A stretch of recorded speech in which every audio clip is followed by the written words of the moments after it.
Canada gets the job done. We get into it next on Beyond the Locker Room.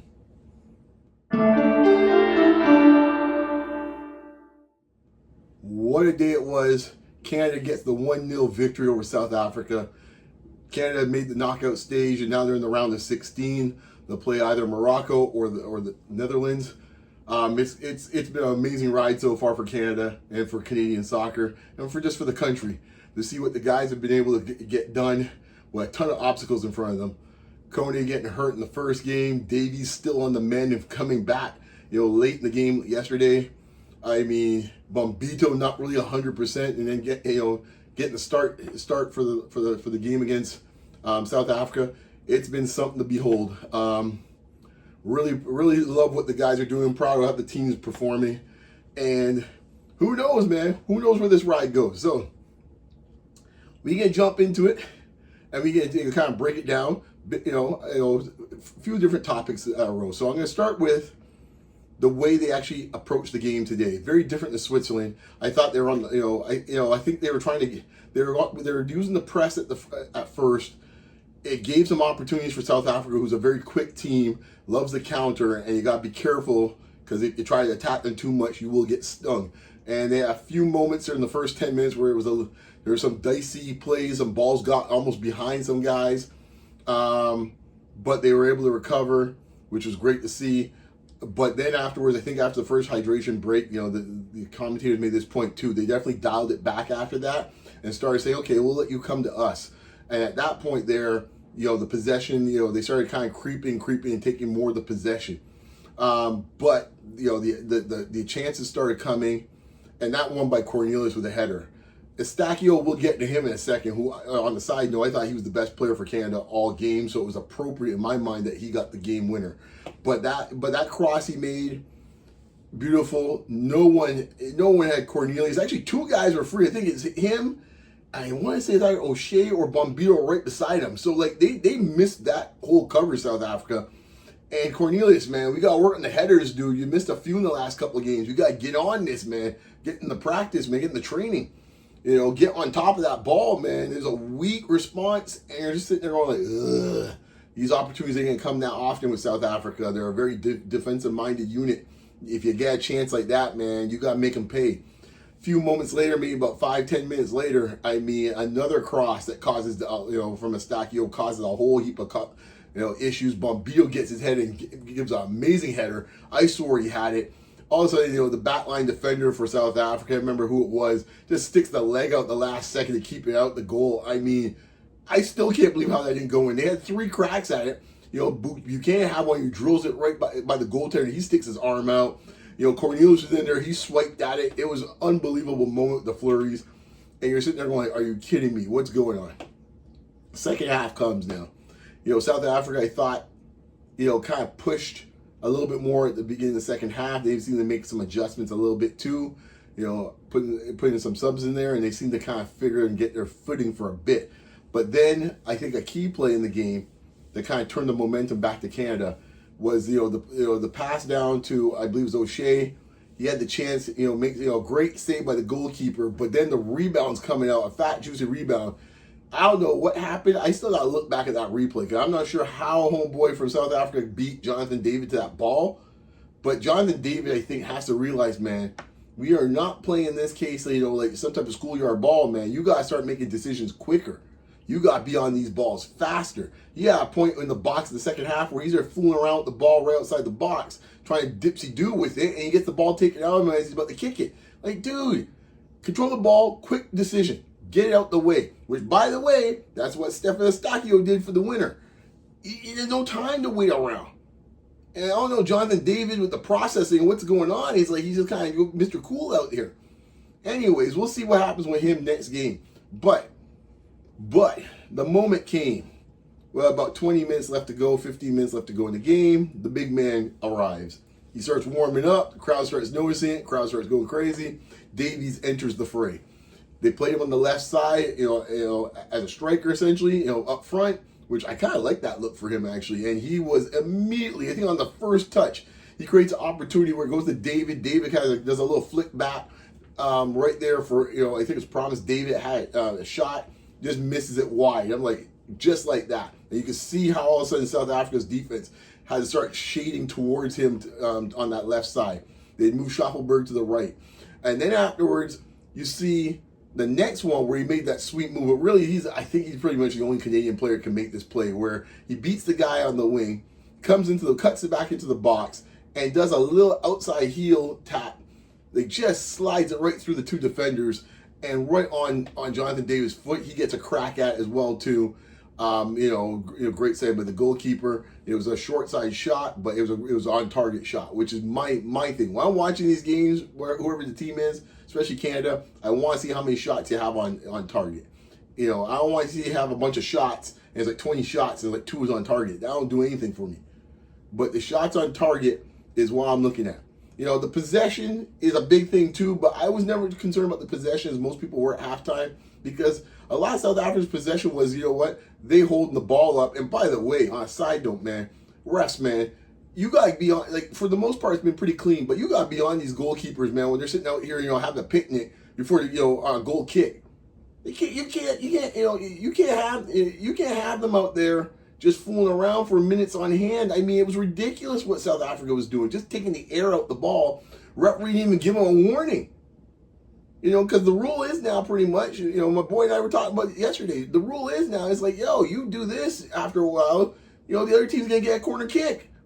Now, I think there's well warranted for South Africa to be giving up a corner kick for the nonsense they were doing. Anyways, back to the situation. Late in the game, putting pressure on. We're now going to injury time. Once again, getting shots on goal is so important. This is why Johnston comes down the right side. I think it's Johnston, yeah. Gets it in. On net, boom. Obviously, in this case, the defender for South Africa panics a little bit. He tries to clear into the center of the field, which is a no-no. You say that all the time. You see it in hockey as well, too, man. Go up the boards. But he didn't do so. He went up the middle, and Eustáquio was right there, Johnny on the spot, or Stefan on the spot in this case. The first touch, which is one of the things I find is the difference between the top tier teams and then the next tier teams, is how you handle that first touch. And you watch teams like Brazil, France, Argentina, Holland, and you see how when the other guys get that first touch off of a crisp pass, how fast they can control that ball. That's the difference between them versus teams like, say, Canada, South Africa and others. That when that happens, they can get on there and make a quick decision because they control the ball quick enough. Eustáquio in this situation did do so. Did a great job of corralling it, making sure that he didn't let the ball get too high when he drove through it. In this case, he stayed on top of it, hit an amazing kick that went in the bottom corner of the net. You can see from the goalkeeper's angle, the two South African defenders were kind of blinding him from the shot, so his reaction was too late by the time he saw it. It was already beating him. So great shot by Eustáquio. Really drove through on it. Great technique, classic clinical finish. I mean, you're just hoping in this case, I'm running through my head like, man, I don't want to get the extra time. I definitely don't want penalty shots. And I'm thinking for extra time is like, now you got to figure out, okay, how many minutes do you play Davies? All these decisions start coming into play. And fortunately, they got the job done. And they're through to the next round. As I said before, where they'll play either Holland or Morocco. We'll see. They'll be underdogs, of course, in Houston. But, you never know, man. You never know, man. This tournament has proven that, hey, man, right now the parity and the level between the top dogs and maybe the lower level teams, the gap is closed. There's no doubt about that this is the message throughout this entire World Cup. Will two big dogs be there at the end? Probably. History tells us that's the case. But I wouldn't be surprised if we have our Final Four. There's just like how we had Morocco previous one, Qatar. I wouldn't be surprised we have maybe one, maybe two new guys to block. Let's put it that way to the Final Four. But overall, man, it's been a great run so far. I'm looking forward to Houston next week. I guess next week. Can't remember when they're playing, but yeah, it's great stuff, man. Great stuff. I love it, man. Can't get enough of it. Locker room take, man. Let's get to this one. Locker room take. I just want to give you a little kind of inventory of where my picks landed after the after the round robin stage. So here's what we had here.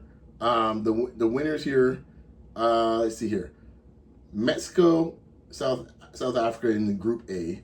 I did not have Mexico. I had I can't remember who I had in that group, but it wasn't South Africa. So I lost one there. So I put X there. Canada, Switzerland I had, yep, check. who else I had here? Brazil, Morocco, Czech, USA, Australia. Did not have Australia, so I lost that one. Got the Americanos. Germany, Ivory Coast, did have those two. Netherlands, Japan had those two, I believe. Belgium, Egypt, did not have Egypt. I remember I was thinking about that one a little bit. I wasn't sure. I think I took the other, I can't remember who else was in that group. I think I took the other team. Spain, Cape Verde, did not have Cape Verde. Dang, that was a proper thing. Who knew? France, Norway.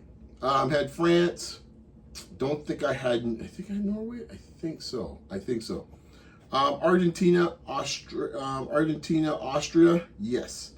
And next we had Portugal and Colombia. Yes, I had both of those. England and Croatia, I had both of those. So I only end up losing about 3 teams. Egypt, South Africa, Australia, and Cape Verde were the ones for sure I know I didn't have. I think I had Norway. But nonetheless, you know, batting average pretty good so far. I can't say, I think I got 20 of the 24, maybe 19 of the 24, depending. But you get the drift. I'm doing my thing.